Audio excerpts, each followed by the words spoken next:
society. After all, Radyo Natin, as the name literally implies, our own radio.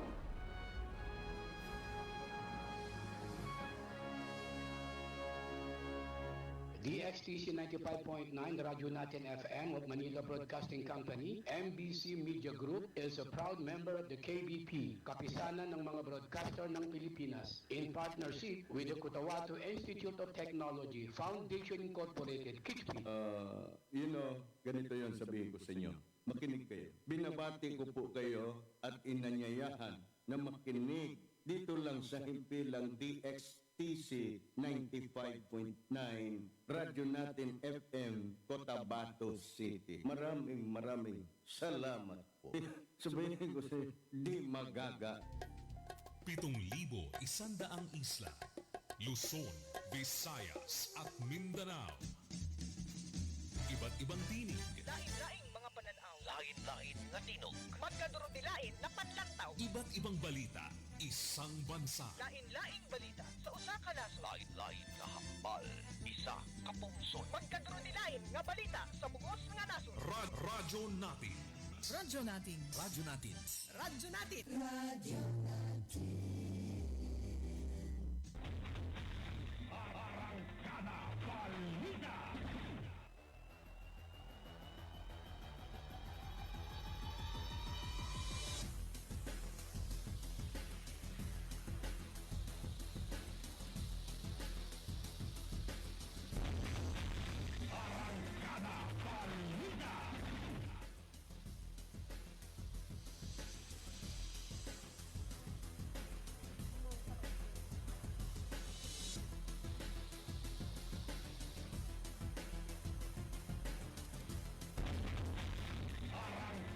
DXTC 95.9 na Radyo Natin FM Cotabato City of Manila Broadcasting Company is a proud member of the KBP, kapisanan ng mga broadcaster ng Pilipinas.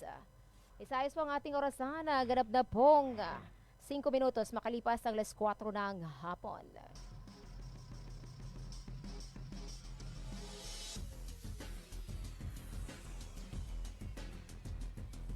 Bismillah, assalamualaikum warahmatullahi wabarakatuh. Magandang hapon na Pilipinas, magandang hapon na Bangsamoro.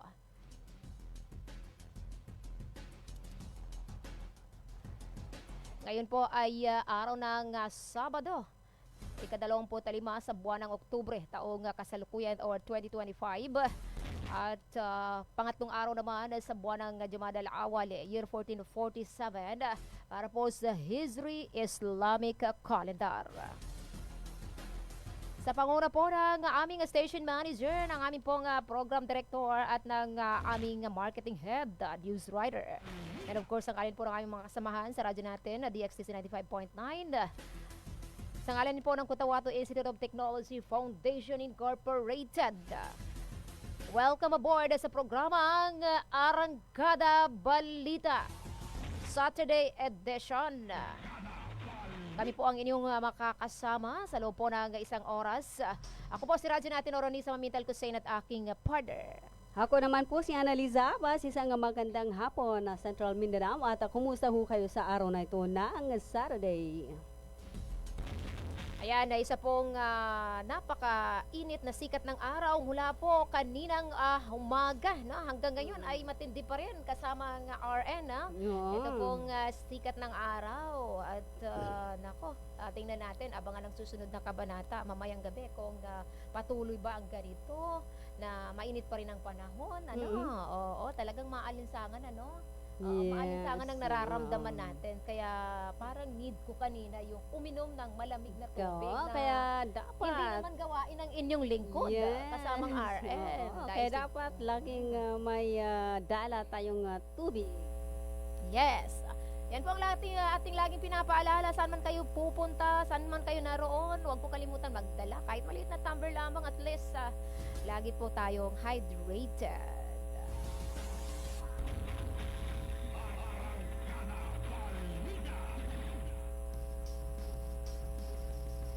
7 minutes makalipas ang 4:00 ng hapon at ang time check na yan ay hatid sa atin ng Cotabato Institute of Technology Foundation Incorporated or KETRIA. Hatid din po sa atin ang Alraiz Ventures Corporation.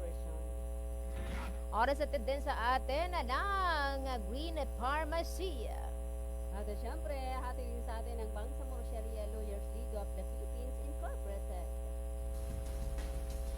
Oras at din sa atin ng Bangsamoro Sharia Lawyers League of the Philippines Incorporated. At ng Search Watch Service Center. And of course, sa atin din sa atin ng Ministry of Labor and Employment for Mole Barb. Virginia Foods Incorporated. Oras at din sa atin ng Glang Eye Care Clinic. At ng Lucky's Hot Pandesal. And of course, Biryani House Cotabato Brunch. At syempre, Synergia Product, manatiling malusog ang ating pong pangatawan, mag-Synergia.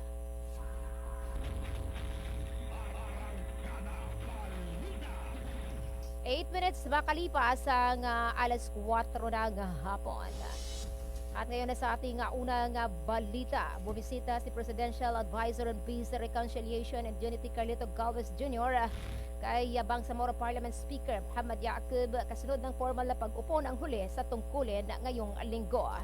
Sa kanilang pagpupulong at tinalakay ang pagpapatibay ng kooperasyon sa pagitan ng national at Bangsamoro government upang mapanatili ang mga tagumpay ng Bangsamoro peace process.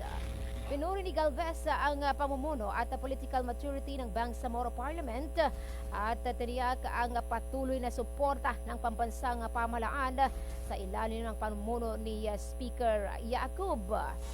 Samantala, ipinahayag naman ni Yaqub ang pagtitiyak ng Parliament na ipagpatuloy nito ang pagtutulungan ng lahat ng sektor upang maisulong ang kapayapaan at reformang panrehiyon sa Bangsamoro.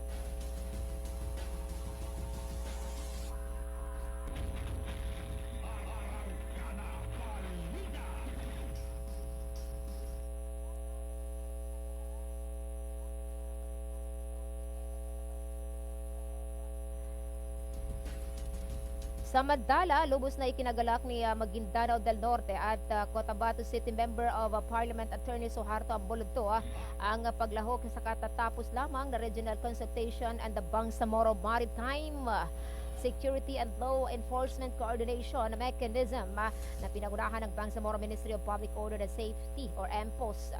Katuwang ang National Intelligence Coordinating Agency or NICA sa pamuno ni Regional Director Noel G. Plaza at Bangsamoro Attorney General's Office or BAGO na kinatawan ni Assistant Attorney General Muhammad Al-Amin M. Zulkifli. Ito ay may layunin o ang layunin ng konsultasyon na pagtibayan ang koordinasyon ng mga ahensya sa pagpapag-igting ng seguridad at pagpapatupad ng batas sa Bangsamoro Maritime Domain.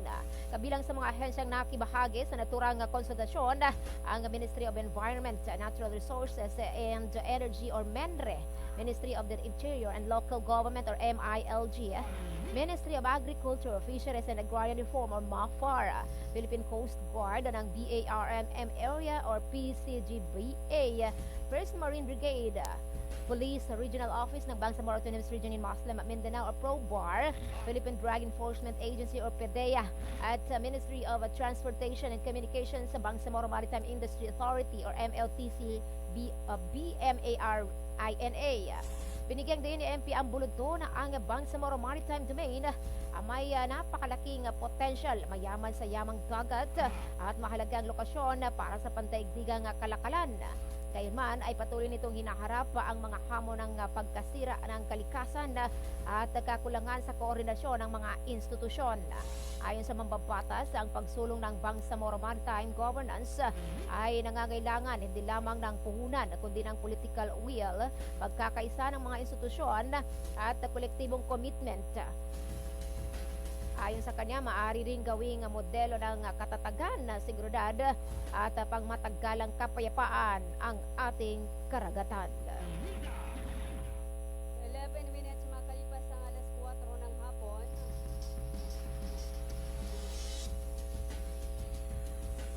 At sa iba pa nating mga balita, katuwang ang sa iba pa nating mga balita, katuwang ang Bureau of Fire Protection at ang Philippine National Police nilinis ng lokal na pamahalaan ang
Oras natin, 14 na minuto makalipas ang alas 4 ng hapon.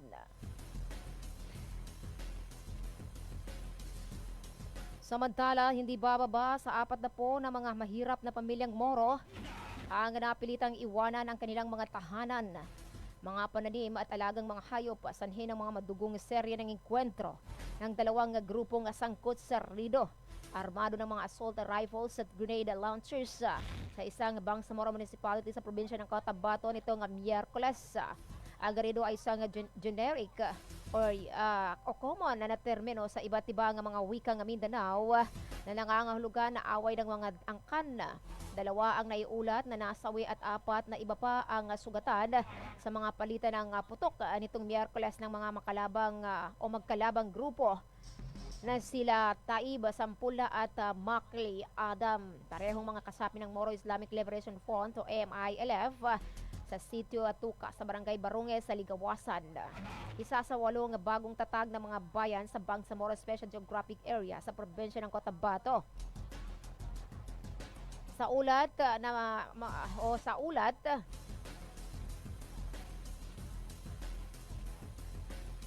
ayon kay Army Brigade General Ricky Bunayog, commander ng 602nd Infantry Brigade at ng chief ng Western Mindanao Command, si Major General Donald Gomerana na concurrent commander din ng 60th Infantry Division, nagsisikap ang mga officials ng kanilang 40th Infantry Battalion. Si Ligawasan Mayor Ismael Mama ang mga Moro Dato at mga Islamic religious leaders sa Bangsamoro Special Geographic Area na maayos ang sigalota ng mga grupo nila Sampulna at Adam. Nagkaengkwentro sa Sitio Tuca sa barangay Barunges ang 2 grupo nitong Miyerkules na nagsanhi ng paglikas sa mga ligtas na lugar ng maraming mga pamilyang Moro na taga roon din dahil sa takot na maipit sa kanilang labanan. Nakasamsam nito ring Miyerkules ng 7 M16 assault rifles, mga bala at mga explosives ang mga tropa ng 40th IB na nagresponde sa insidente. Natagpuan sa isa sa mga lugar kung saan nagbarilan ang mga grupo nila Sampulna at Adam. Nasa kustodiya na ngayon ang 40th IB ang naturang mga combat rifles. Ito ay ayon kay Bunayog.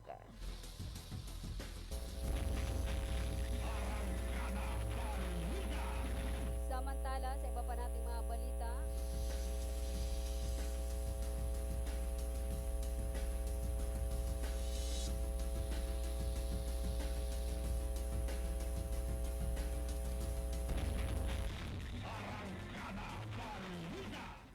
minutes makalipas ng alas 4 ng hapon. Sa iba pa nating mga balita, isang lalaki ang patay matapos sa barilin ng hindi pa matutukoy na suspek sa Purok Balabaran na Phase 1 na malagapas sa RH10, Cotabato City. Pasado alas 8 ng gabi nitong Miyerkules, October 22, 2025. Kinilala ng mga otoridad na ang biktima na si George Masukat Muntak, 37 years old, may asawa at residente mismo ng nasabing lugar. Batay sa inisyal na ulat mula sa Police Precinct 2, Police Station 2 ng Cotabato City Police Office, isang concerned citizen ang tumawag sa pulisya mga dakong alas 8:25 ng gabi upang i-report agad ang insidente. Agad namang rumisponde sa lugar ang mga tauhan ng Police Station 2 sa pamumuno ni Police Captain Anuar Mambataw para magsagawa ng investigasyon. Pagdating ng mga otoridad, nakumpirma na si Muntak ang biktima ng pamamaril. Ayon na sa pulis, ay tukoy na nila ang suspect.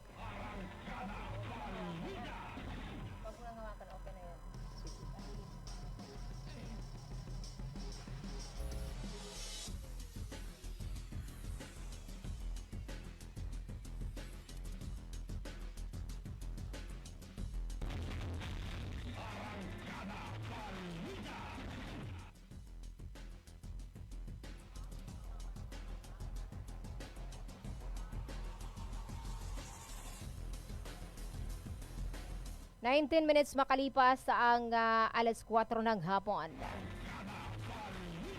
Samantala, napigil ng mga pulis ang tangkang paghatid sana ng isang truck sa ilang mga bayan sa Bangsamoro Region ng 3.7 million pesos na halaga ng mga sigarilyong gawa sa Indonesia.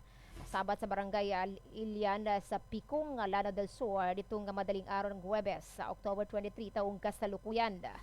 Sa ulat nitong Biyernes ng Police Regional Office sa Bangsamoro Autonomous Region, lula ng isang light truck ang mga imported na sigarilyo na inabandona ng driver at kanyang helper nang mapuna ang mga operatiba ng Picong Municipal Police Station na nakaabang sa gilid ng highway sa barangay Ilian.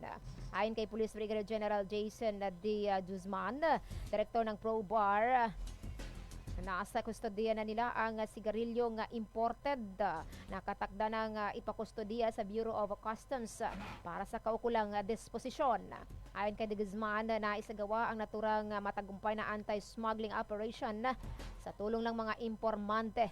Ilan sa kanilang mga barangay officials na alam ang nakatagdang paghatid sana ng naturang mga smuggled na mga sigarilyo sa Malabang, Lanao del Sur at iba pang mga bayan sa Maguindanao del Norte. Sa tala, abot na ng 69.8 million peso ang halaga ng mga smuggled na sigarilyo na nakumpiska ng mga units ng ProBar sa mga serye ng anti-smuggling operations sa mga probinsya ng Lanao del Sur, Maguindanao del Norte, Maguindanao del Sur at Cotabato City na kabisera ng Bangsamoro Region nitong nakalipas na 8 buwan.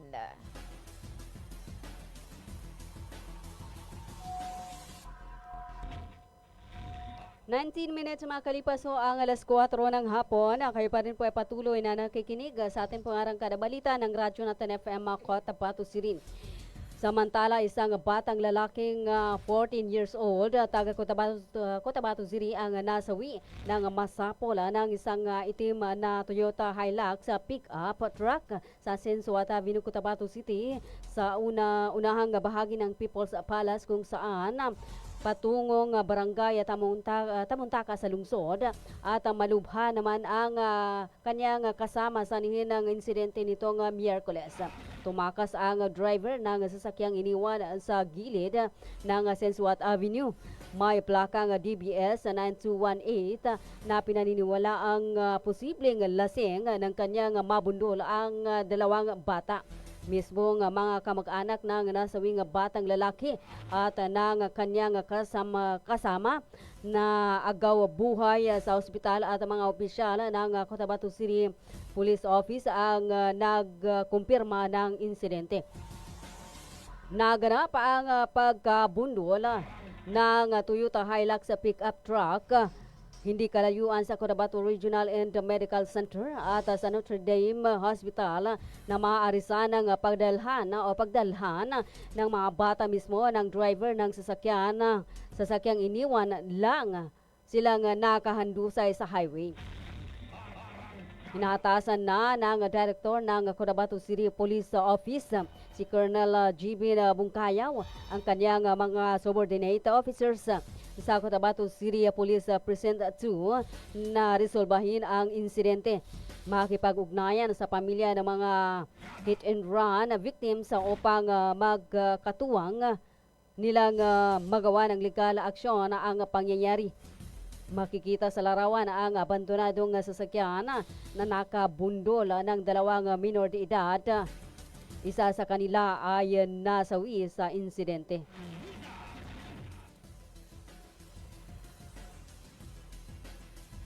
Twenty-3 minutes makalipas sa alas 4 ng hapon.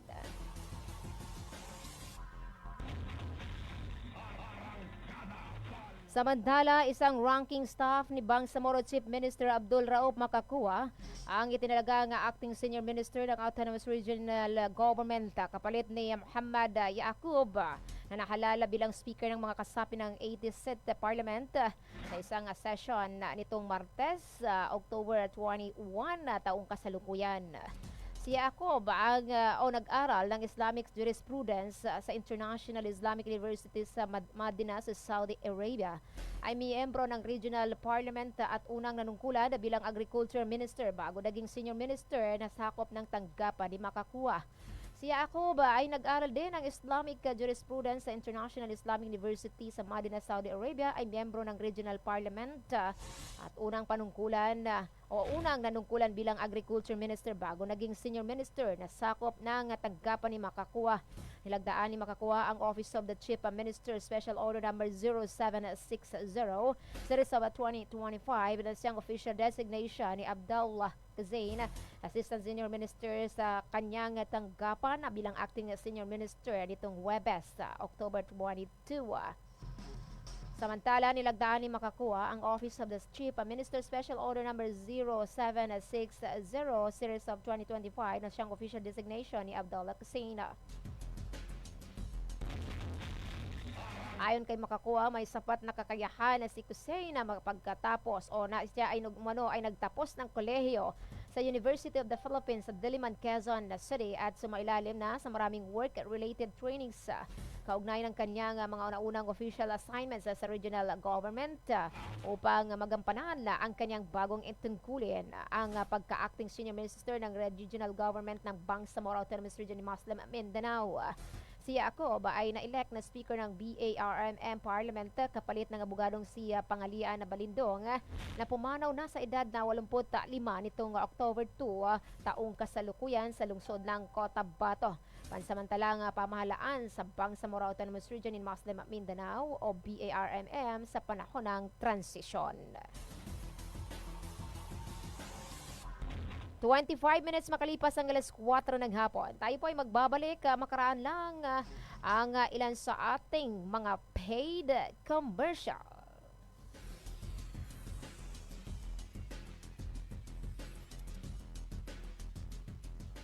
Assalamualaikum. Alam nyo BARM, ang COMELEC voter registration ay bukas na para sa non-BARM areas. Pero sa BARM areas ito ay magsisimula pa lamang sa May 1 hanggang May 18, 2026. Gayunpaman, maaari pa rin kayo mag-avail ng Special Register Anywhere Program o Register Anywhere Program sa labas ng BARM. Pero ang application nyo ay mapoproseso lamang simula May 1, 2026. Syukran! Water refilling station ba ang hanap mo? Ang Cotabato Aqua Life Water Refilling Station ay higit na mabuti dahil mayroong itong malinis at nakakabuti sa ating katawan. Matatagpuan sa Santa Ana Street, Ruales Site, RH13, Cotabato City. Para sa karagdagang katanungan, tumawag sa kanilang contact number 0916 3574 888 o 421-2011. Cotabato Aqua Life Water Refilling Station. A quality life, a quality water. Inihahandog ng Ministry of Labor and Employment, BARMM, sa pamamagitan ng Bureau of Employment, Promotion, and Welfare. Mole Job Portal project na binuo para sa mga aplikanteng naghahanap ng trabaho at mga pribadong establishmento, kumpanya at recruitment agencies na nangangailangan ng mga trabahante. Libre. Madali. Ligtas gamitin para sa mga job seekers at employers. Narito ang iilan sa features at function ng online platform system na ito.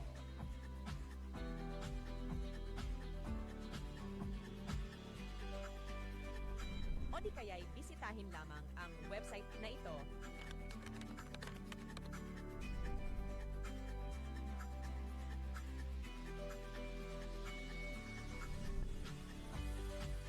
O maaari din i-scan ang QR code sa larawan. Para sa karagdagang impormasyon, bisitahin ang official website ng moleportal.h.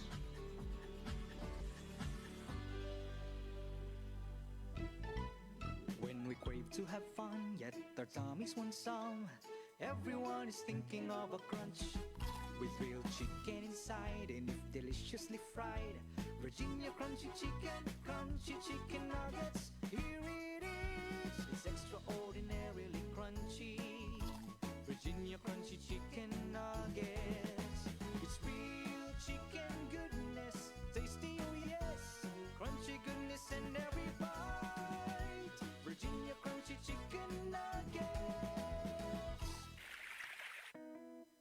Water refilling station ba ang hanap mo? Ang Cotabato Aqua Life Water Refilling Station ay higit na mabuti dahil mayroong itong malinis at nakakabuti sa ating katawan. Matatagpuan sa Santa Ana Street, Ruales Site, RH13, Cotabato City. Para sa karagdagang katanungan, tumawag sa kanilang contact number 0916-3574-888 o 421-2011. Cotabato Aqua Life Water Refilling Station. A quality life, a quality water. Alam niyo ba ang tunay na kailangan ng ating katawan mula sa ating mga kinakain araw-araw? Nutrients ang tunay na kailangan ng ating katawan mula sa pagkain. Kung ang pagkain ay sagana sa nutrients, nakakatulong ito upang maging malusog ang mga cells ng ating katawan at maging malakas ang ating mga organs kagaya ng puso. Ang mga pagkain sagana sa natural na preservatives ay may negatibong epekto sa mga cells ng katawan dahilan upang manghina ang mga organs at magdulot ng iba't ibang karamdaman kagaya ng high blood, stroke at iba pang komplikasyon. Alamin kung paano mapangalagaan ang ating katawan sa pamamagitan ng natural na pamamaraan mula sa kilalang natural medicine doctor na si Doc Atoy Arboleda upang magkaroon ng oportunidad sa libreng konsultasyon at nutritional guidelines. Para sa makaragdagang informasyon, mag-text o tumawag lamang sa mga sumusunod. Hulma Ibra with cellphone number 0906-134-6056. Barangay Corintim, Dato Odin, Sinsuat, Maguindanao. Kulot Mandang Saligan with cellphone number 0926-424-4505. Barangay Poblasyon, Dato Odin, Sinsuat, Maguindanao. Bulawan, Buesa, Kilam with cellphone number 0955-522-6772. Barangay Binolin, Dato Odin, Sinsuat, Maguindanao.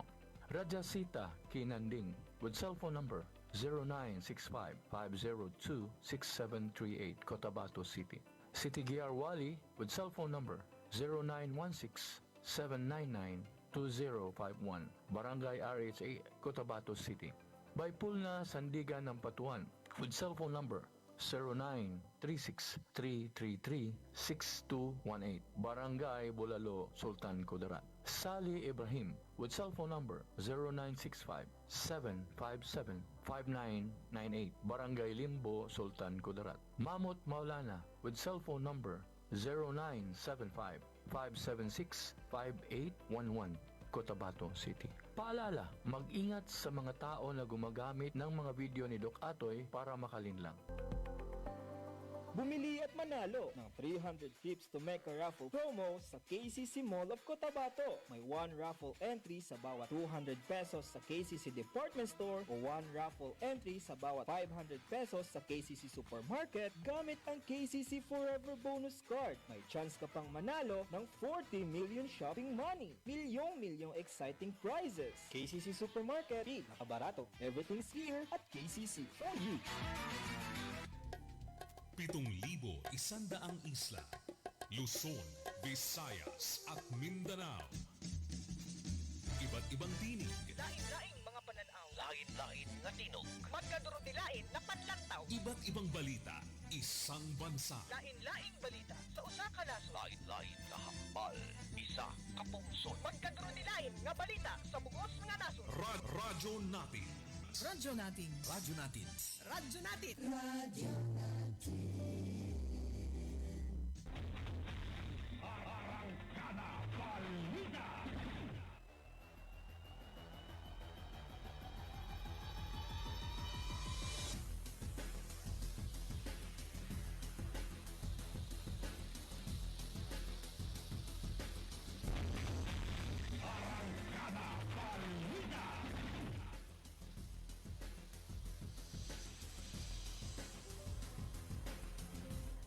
minutes makalipas ng alas 4 ng hapon na nagbabalik po ang Arangkada Balita. Ngayong Saturday edition. Araw ng Sabado, of course, ika-25 sa buwan ng Oktubre taong kasalukuyan 2025. And again, pangatlong araw sa buwan ng Jumada al-Awwal, year 1447 para po sa Hijri Islamic calendar.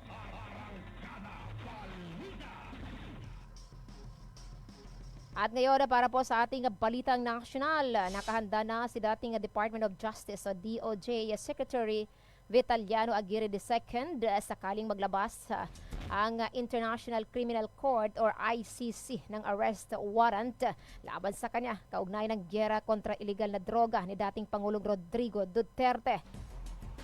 Ayon sa panayam, sinabi ni Aguirre na wala siyang kinatatakutan na dahil wala siyang ginawang masama noong kalihim pa ng DOJ. Ayon sa kanya o sinabi pa rin niya na lalaban siya dahil hindi dapat ipadala ng gobyerno. Gayunman ay sinabi niya na lalaban siya dahil hindi dapat ipadala ng gobyerno ang isang mamamayang Pilipino para litisin ng isang banyaga. Ayon pa sa kanya, matatandaan na kabilang si Aguirre sa mga opisyal ng administrasyon ng Duterte na iniimbestigahan na ng ICC na di maanoy libo-libong biktima ng kampanya kontra droga. 34 minutes makalipas o ang alas 4 ng hapon. Sa iba pa nating mga balita, maaaring maaresto at makulong sa Pasko ang ilang akusado sa korupsyon sa flood control projects. Ayon kay Department of Public Works and Highways Secretary Vince Dizon, sinabi ni Dizon na ang unang individual na maaaring maaresto ay ang mga sangkot o nasangkot na tao sa reklamong inihain sa Office of the Ombudsman noong Setyembre. Kabilang dito sina dating DPWH District Engineer Henry Alcantara at dating Bulacan 1st District Assistant Engineers Bryce Hernandez at JP Mendoza. Gayon din ang kontraktor na si Sara Diskaya ng Cebu Construction Corporation. An inspeksyon kamakailan ni Interior and Local Government Secretary John Vic Remulla ang Quezon City Jail, male dormitory at Pasay City Jail. Ayon sa kanya, nakahanda ang Quezon City Jail, male dormitory na ikulong ang mga individual na sangkot sa flood control corruption na may salary grade 27 na pataas. Nakahanda rin ang Pasay City Jail na paglagyan ng mga sangkot na personalidad na may salary grade 26 pataas. Ito ay dagdag pa ni Remulla. 37 minutes makalipas ang alas 4 ng hapon. Samantala, tumulak na si Pangulong Ferdinand Bongbong Marcos Jr. nitong araw ng Sabado, kaninang umaga, October 25 taong kasalukuyan para dumalo sa 3 araw na Association of Southeast Asian Nations or ASEAN Summit and related summit sa Kuala Lumpur, bansa ng Malaysia. Makakasama ng Pangulo sa kanyang pagdalo sa ASEAN Summit ang mga leaders sa ASEAN Dialogue Partners at mga kinatawan mula sa iba't ibang international organizations na tututok sa pagpapalakas ng o sa regional cooperation at bumuo ng consensus, magpalitan ng mga pananaw sa mga pangunahing regional at global issues na nakakaapekto sa Southeast Asia. Sa kanyang departure statement, sinabi ng Pangulo na makikilahok siya sa kapwa Asian leaders upang pagtibayin ang suporta sa Asian centrality at pagtalakay sa mga mahalagang isyu kasama na ang mga development sa South China Sea, sitwasyon sa Myanmar at mga banta sa regional peace at maritime security. Gayon din ang epekto ng climate change, pabago-bagong sitwasyon sa ekonomiya at transnational crime. Binigyan din ng Pangulo na sa kanyang pagdalo sa ASEAN ang commitment sa multilateral trading system at pagsusulong ng open at inklusibong rules-based ng international order at mapayapang resolusyon ng mga hindi pagkakaintindihan. Ito'y alinsunod sa umiiral na patakaran sa pandaigdigang batas. Kasamang bumiyahe ng Pangulo ang ilang miyembro ng kanyang gabinete at itinalaga bilang caretaker ng gobyerno sina Executive Secretary Lucas Bersamin, Department of Education Secretary Sonny Angara at Agrarian Reform Secretary Conrado Estrella III. 38 minutes mga kalipas so ang alas 4 ng hapon at kayo pa rin po ay patuloy na nakikinig sa atin pong arangkada balita ng Radyo Natin FM Makota Patusiri. Samantala, nais si Pangulong Ferdinand Marcos Jr. Na madaliin ang pagpapatayo ng mga pabahay sa iba't ibang bahagi ng bansa. Sa talumpati ng Pangulo sa National Housing Expo sa World Trade Center sa Pasay City, iginiit nito na hanggang mayroong mga Pilipino na nagnanais ng sariling tahanan ay hindi titigil ang pamahalaan sa pagkilos at hindi hihinto sa trabaho.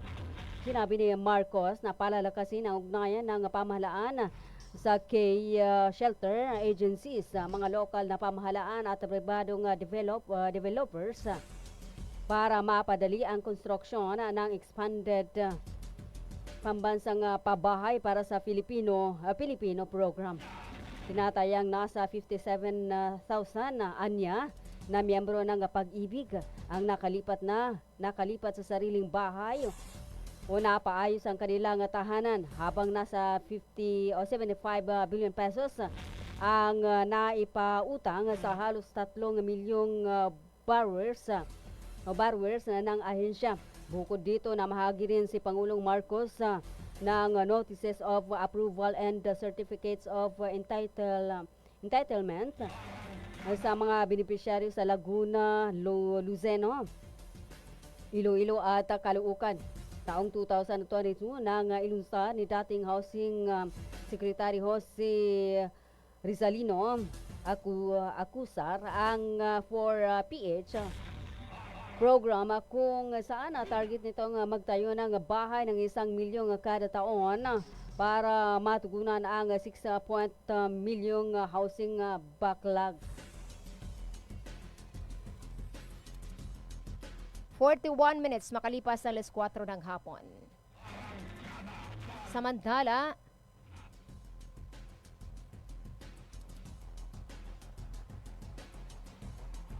kung muli umanong maitalaga bilang Senate Blue Ribbon Chairman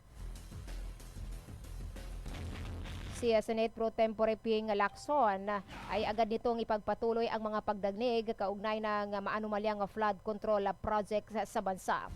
Ayon sa pahayag ni Lacson, ngayong araw ng Sabado, October 25 taong kasalukuyan, ay muling gugulong ang investigasyon ng Senado sa flood control scam sa darating na Nobyembre 14 taong kasalukuyan kung maibabalik siya sa pwesto ng nasabing komite.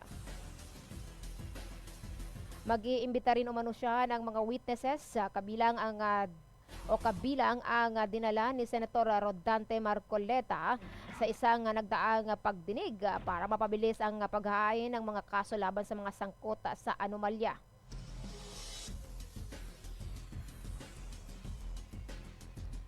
Ayon sa kanya, para ito'y mapabilis ang investigasyon, mag-iimbita siya ng mga iba't ibang witnesses at na magiging masaya muli kung sakaling siya ay maging o mahalal uli sa kanyang posisyon.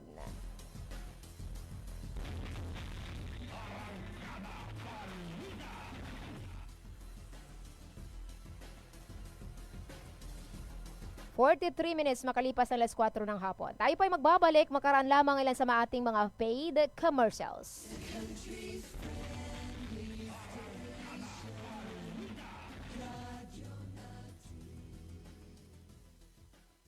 Assalamualaikum. Alam nyo, BARM, ang COMELEC voter registration ay bukas na para sa non-BARM areas. Pero sa BARM areas ito ay magsisimula pa lamang sa May 1 hanggang May 18, 2026. Gayunpaman, maaari pa rin kayo mag-avail ng Special Register Anywhere Program o Register Anywhere Program sa labas ng BARM. Pero ang application nyo ay mapoproseso lamang simula May 1, 2026. Syukran! handog ng Ministry of Labor and Employment, BARMM, sa pamamagitan ng Bureau of Employment, Promotion, and Welfare. Mole Job Portal project na binuo para sa mga aplikanteng naghahanap ng trabaho at mga pribadong establishmento, kumpanya at recruitment agencies na nangangailangan ng mga trabahante. Libre. Madali. Ligtas gamitin para sa mga job seekers at employers. Narito ang iilan sa features at function ng online platform system na ito.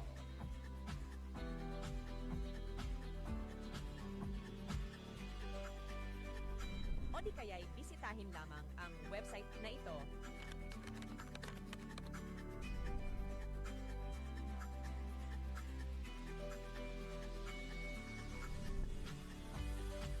O maaari din i-scan ang QR code sa larawan.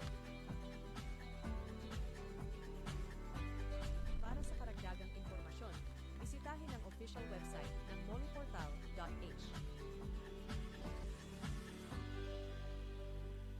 Bumili at manalo ng 300 tips to make a raffle promo sa KCC Mall of Cotabato. May 1 raffle entry sa bawat 200 pesos sa KCC Department Store o 1 raffle entry sa bawat 500 pesos sa KCC Supermarket gamit ang KCC Forever Bonus Card. May chance ka pang manalo ng 40 million shopping money. Milyong exciting prizes. KCC Supermarket, nakabarato. Everything's here at KCC for you. When we crave to have fun, yet our tummies want some, everyone is thinking of a crunch. With real chicken inside and if deliciously fried, Virginia crunchy chicken nuggets. Here it is, it's extraordinarily crunchy. Virginia crunchy chicken nuggets. It's real chicken goodness, tasty oh yes, crunchy goodness in every bite. Virginia crunchy chicken nuggets. Water refilling station ba ang hanap mo? Ang Cotabato Aqua Life Water Refilling Station ay higit na mabuti dahil mayroong itong malinis at nakakabuti sa ating katawan. Matatagpuan sa Santa Ana Street, Ruales Site, RH13, Cotabato City. Para sa karagdagang katanungan, tumawag sa kanilang contact number 0916-3574-888 o 421-2011. Cotabato Aqua Life Water Refilling Station. A quality life, a quality water. May bago? May bago! Oo, tama. Ang Biryani House Cotabato Branch ay isang Arabic and Asian restaurant na mayroong menu na sigurado magugustuhan ng lahat. Narito ang inyong mga paboritong pagkain. Biryani chicken, beef, shrimps at fish. Kabsa chicken, beef, shrimps at fish. Masbus chicken, beef, shrimps at fish. Sambosa chicken, beef, veggie at cheese. At Indian foods. Tikman din ang kanilang sariwang shake tulad ng avocado shake, mango shake, guyabano shake, durian shake, at yogurt shake. Ang Biryani House ay may branches sa Coronadal City, Tacurong City, General Santos City, Marawi City, Davao City, Isulan, KCC Cotabato City at Cagayan de Oro City. Ang Biryani House Cotabato Branch Arabic and Asian Food Restaurant ay matatagpuan sa National Highway, Sinswat Avenue, Cotabato City. Bukas mula alas 10 ng umaga hanggang alas 9 ng gabi. Para sa kadagdagang impormasyon, tumawag sa cell number 0953-5566749. Tara na sa Biryani Cotabato Branch at tikman ang kanilang masasarap na pagkain. Biryani House Cotabato Branch Arabic and Asian Food Restaurant. Bumili at manalo ng 300 trips to Mecca raffle promo sa KCC Mall of Cotabato. May 1 raffle entry sa bawat 200 pesos sa KCC Department Store o 1 raffle entry sa bawat 500 pesos sa KCC Supermarket gamit ang KCC Forever Bonus Card. May chance ka pang manalo ng 40 million shopping money. Milyong exciting prizes. KCC Supermarket, nakabarato. Everything's here at KCC for you. Assalamualaikum. Alam nyo BARM, ang COMELEC voter registration ay bukas na para sa non-BARM areas. Pero sa BARM areas ito ay magsisimula pa lamang sa May 1 hanggang May 18, 2026. Gayunpaman, maaari pa rin kayo mag-avail ng Special Register Anywhere Program o Register Anywhere Program sa labas ng BARM. Pero ang application nyo ay mapoproseso lamang simula May 1, 2026. Syukran! Alam niyo ba ang tunay na kailangan ng ating katawan mula sa ating mga kinakain araw-araw? Nutrients ang tunay na kailangan ng ating katawan mula sa pagkain. Kung ang pagkain ay sagana sa nutrients, nakakatulong ito upang maging malusog ang mga cells ng ating katawan at maging malakas ang ating mga organs kagaya ng puso. Ang mga pagkaing sagana sa natural na preservatives ay may negatibong epekto sa mga cells ng katawan dahilan upang manghina ang mga organs at magdulot ng iba't ibang karamdaman kagaya ng high blood, stroke at iba pang komplikasyon. Alamin kung paano mapangalagaan ang ating katawan sa pamamagitan ng natural na pamamaraan mula sa kilalang natural medicine doctor na si Doc Atoy Arboleda upang magkaroon ng oportunidad sa libreng konsultasyon at nutritional guidelines. Para sa makaragdagang informasyon, mag-text o tumawag lamang sa mga sumusunod. Hulma Ibra with cellphone number 0906-134-6056. Barangay Corintim, Dato Odin, Sinsuat, Maguindanao. Kulot Mandang Saligan with cellphone number 0926-424-4505. Barangay Poblacion, Dato Odin, Sinsuat, Maguindanao. Bulawan, Buesa, Kilam with cellphone number 0955-522-6772. Barangay Binolin, Dato Odin, Sinsuat, Maguindanao. Rajasita Kinanding with cellphone number 0965-502-6738, Cotabato City. City Gear Wali with cellphone number 0916-799-2051, Barangay RHA, Cotabato City. Baipulna Sandigan ng Patuan with cellphone number 0936-333-6218, Barangay Bulalo, Sultan Kudarat. Sali Ibrahim with cellphone number 0965-757-5998, Barangay Limbo, Sultan Kudarat. Mamut Maulana with cellphone number 0975-576-5811, Cotabato City. Paalala, mag-ingat sa mga tao na gumagamit ng mga video ni Doc Atoy para makalinlang. 7,100 isla, Luzon, Visayas at Mindanao. Iba't ibang tinig, Lain-laing mga pananaw. Lain-lain nga tinog. Magkadurog-dilain na panlantaw. iba't ibang balita, isang bansa. Lain-laing balita sa usa ka nasod. Lain-lain nga hambal, isa ka pungsod. Magkadurog-dilain nga balita sa bugos nga nasod. Radyo natin. Radyo natin. Radyo natin. Radyo natin. Radio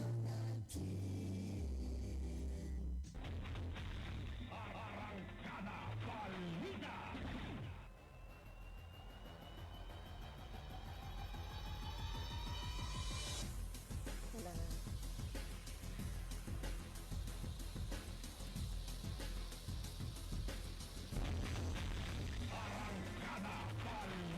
₱51 makalipas ang alas 4 ng hapon na nagbabalik po ang Arangkada Balita.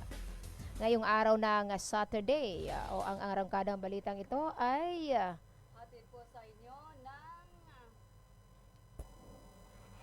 Hatid po sa inyo ng Cotabato Institute of Technology Foundation Incorporated. Ayan. Okay, bago tayo mamamaalam, kasama ang RN Liza. Ay alam mo ba na napaka-trending ngayon sa social media, no? Ito pong si Vice Ganda. Oo. dahil umano sa kanyang komento sa isa Mhm. pong programa na Mhm. sa noontime show ng Yes, Showtime, ano. ah. Ito pong sinabi niya na bulok ang school. ah. Doon po sa may lugar ni Heart Evangelista. Sa Oo. Sorsogon. Yan, yung Sorsogon na yan ay sa between Matnog, yung bago ka bago ka tatawid ng Mindanao, between Matnog and the Bicol area. So na kung saan ito pa ay yun po ay alam natin na isa siyang talaga pong itong si Hart ay asawa po ng ng senador. Oo. So alam natin yan si Chis Escudero, Escudero. asawa niya yan. So ibig sabihin yan ito pong lugar yan ni Chis Escudero, ito pong Sorsogon. So alam mo ba kasamang RN na ibinahagi ni Vice Ganda ito pong kanyang pagtulong sa paaralang ito. Ayan, na labis umano niyang ikinalungkot matapos makita ang kalagayan. Ayan, at sabi pa niya, mayroon akong pinuntahan. Doon po mismo binanggit niya sa kanyang noontime show, sa probinsya nila Heart. Sinabi mismo yung pangalan ni Heart Evangelista, na isa pong paaralan. Sabi pa niya na wala pong reading materials. So alam mo ba, pinagawa niya yon. Pinagawa niya yung eskwelahan at kumbaga inayos, at nagpadala ng tulong kasi wala talagang reading materials. Ayun. At kasabay daw noon ay ito pong pagbibigay din ni Vice Ganda na kinakailangan din ng mga paaralan na matulungan ng pamahalaan. Alam mo, speaking of that, dito sa Bangsamoro, meron pa rin tayong mga nakikita, especially pag sa madrasa na tinatawag. Nasa Bangsamoro na tayo ngayon, nasa transition period na tayo ng pamahalaang Bangsamoro. Ay dapat talaga pagtuunan din ng pansin ito pong mga madrasa, Oo, lalo na po sa ating mga nasa liblib na lugar. Meron na pong napuntahan ng inyong lingkod, isa pong liblib na lugar na talagang kailangan nila yung maayos na paaralan, maayos na eskwelahan, nasakop mismo dito ng Bangsamoro. Kaya dapat po talaga na mabigyang pansin ito. Lalo pat ito ay Bangsamoro na. So kailangan natin yung mga next generation na magiging alim na tinatawag or ulama, 'di ba, kasamang RN. Yes. And balikan natin yung si Vice Ganda, no? Parang may buwelta na rin yung kampo ni Heart Evangelista. Go ahead, kasama binalikan na ng RN. kampo ni Heart Evangelista si Vice Ganda dahil sa kuda o dahil sa nagawa. Tama ba ito, Mama? Nito, dahil sa sinabi ni Vice. Dahil sa sinabi ni Vice Parang Ganda. na-hurt si Heart, na-hurt na rin si Heart. Yung kampo ni Heart. Yes, at dahil sa kanyang sinabi sa kapamilya noon time show, tungkol ho sa bulok na eskwelahan na pinuntahan niya sa Sorsogon. Siyempre naman, lugar mo yun. Tapos binanggit pa talaga yung name mo, At sasawa ka pa ng senator. Yes, at ito ay hindi nagustuhan ka-RN ng mga taga-pagtanggol ni Heart ang pagbanggit ni Vice sa pangalan ng actress na probinsya ni Senator Chis Escudero sa isang segment ng It's Showtime. Siyempre, paglalaban nila yung sarili nila. At komento nga ng madlang people sa online world, obvious naman daw na sinadya ni Vice na banggitin ang name ni Heart. At idikit dito ang ginawa niyang pagtulong sa isang paaralan. Pero alam mo si Vice Ganda, matulungin yan. Yes, Hindi lang yan ang natulungan. Hindi lang yan. As a matter of fact, ay madami yan natulungan na buong Pilipinas. Sarili niyang pera. Alam mo ba yun? Kaya siguro nasabi at nabanggit yun dahil siyempre si Heart ay asawa ng isang senator. Isang napakalaking posisyon sa Pilipinas. At ginamit nga ni Resty Rosel, personal assistant ni Heart. Siya yung PA. PA. Heart. Ito pong si Resty Rosel. Ang kanyang Instagram, sa kanyang Instagram. Para ipagtanggol yung actress na si Heart. Para na rin balikan si Vice. So ano kaya ngayon ang sabi ni Vice? Abangan natin yan. Abangan natin yan sa susunod na kabanata ng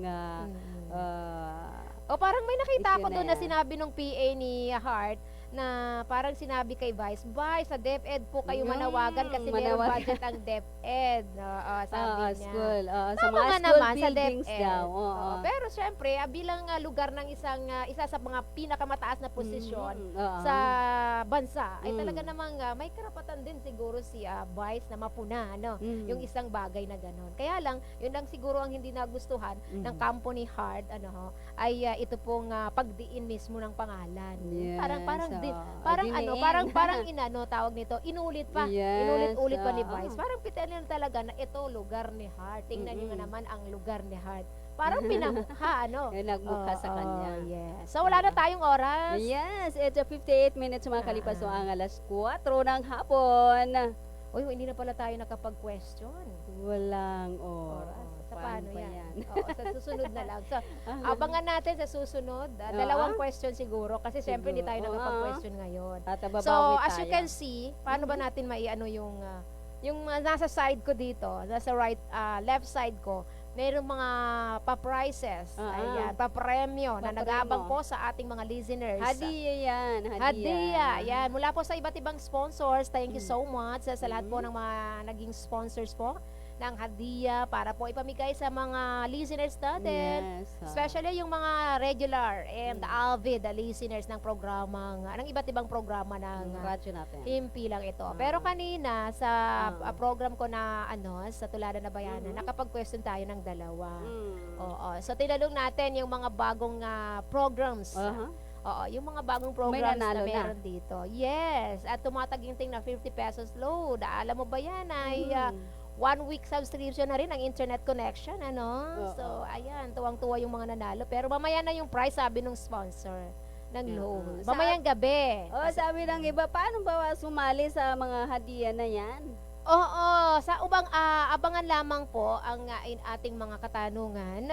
And then, siguro magtatanong na siguro tayo, Oo, so gagawa ako ng question para okay lang naman, okay ba? Okay lang. Okay, sige. Kasi wala tayong ang dami pa ng mga dia dito eh. So ang question natin ngayon ay may kaugnayan sa mga programs pa rin. Yes. Tama ba? Sa mga programs pa rin ng ating himpilan, ang DXTC 95.9 na radyo natin FM, Cotabato City. So, ang question natin ngayon ay sino ba ang host ng programang Balitang Moro? Balitang Moro. Yes. Yan po ay mapapakinggan 7:30 tama ba? to 8. Okay, 30 minutes Balitang Moro. Okay, go ahead. Sabangan natin sa comment section ba? Sa comment section or di kaya sa new hotline number. Saan ba ang hotline number natin? Heto ba? Sa likod. Heto. Sa likod ng niya. Yan. Hotline numbers natin, ang ating pong text line, na pwede ho kayong magpadala ng inyong sagot. Ang 099738182220. Ang galing. Oo, ayan. So, paano yan?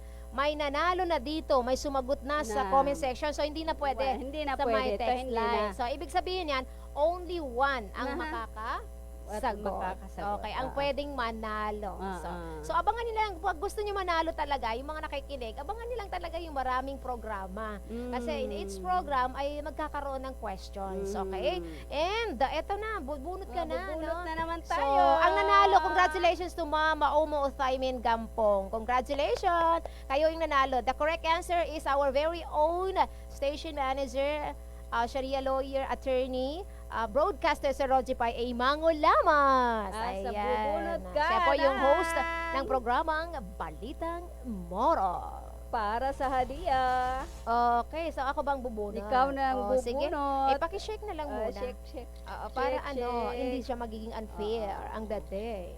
Okay, and then, eto na, hindi ko titingnan, Okay, bismillah. Ano ba to? Ba't na ganito? Ikaw na lang siguro, Okay, ang nanalo. Okay. 30 pesos load. And number 8, Pass B. Oh, yan, Pass B. Ano bang ibang word sa Pass B na yan? Pasbi. Yung pasbi na yan. Parang sa kung Oo, sa yes, ibang yung kwan, ginagamit, rosary. ikaw ha. Sa iba. Ginagamit yan sa sa yung mga yung yung, dhikr natin, pagsabi ng Allahu Akbar. yung Subhanallah, 33, yes, 33 times, 33 times ng Allahu Akbar, Subhanallah, Alhamdulillah, especially right after prayer. Each prayer, diba? Yes. Pero ako, I'm using my finger. Ganyan. Oo, yes. Pagtatasbih. Subhanallah, subhanallah. Pagtatasbih. Ayan, ginagamit yan sa pagtatasbih. 33 times. Subhanallah, Alhamdulillah, Allahu Akbar. Okay, congratulations again, Mama Umo Timing Gampong. And then, meron ka na rin 30 pesos load. Ayan, thank you so much. Wala na tayong oras. Tayo po ay kapus na. Hanggang sa muli, no? Tayo po yung 30 na mamamaalat. Ako po si Annaliza Abas. Maraming salamat po sa pagduto. Kamula kaninang alas 4 in punto hanggang sa mga oras na ito. Hanggang sa muli, magandang hapon. Yes, at ito naman po si radyo natin Oronisa Mamintal Kusay. Nabangan niyo po kami sa susunod again na Saturday for another edition of Arangkada Balita. Saturday edition. Ito po si radyo natin na yes, nabanggit ko na Oronisa Mamintal Kusay. Nag-iwan po sa inyo ng kasabihang huwag po sayangin ang oras dahil sa bawat watag ng segundo katubas nito ay ginto. Masalama, wabilahi tawfiq wal hidayah. Bye-bye! 7,100 isla